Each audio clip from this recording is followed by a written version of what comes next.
It was, of course, Humza Yousaf's last day in office today, and at one point he got quite emotional when he was speaking in Parliament, didn't he?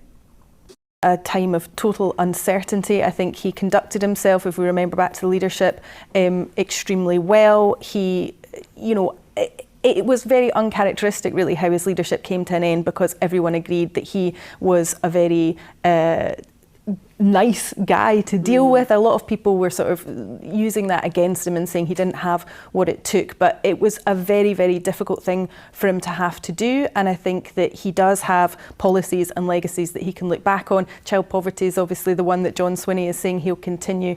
And I think that, he obviously did really consider it a great honour to be First Minister, and we'll look back with pride on that. Yeah, and fairly briefly, Andy, because we've got lots of other things we want to get to. What do you think his legacy was?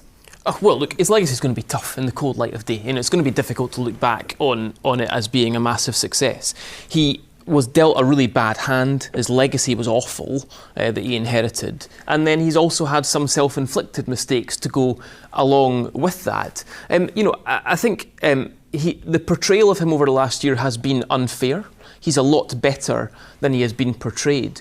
But to do this job successfully, especially after this long in office, and especially with the policy problems that he inherited, you have to be utterly exceptional, and he maybe just wasn't quite in that category. Okay.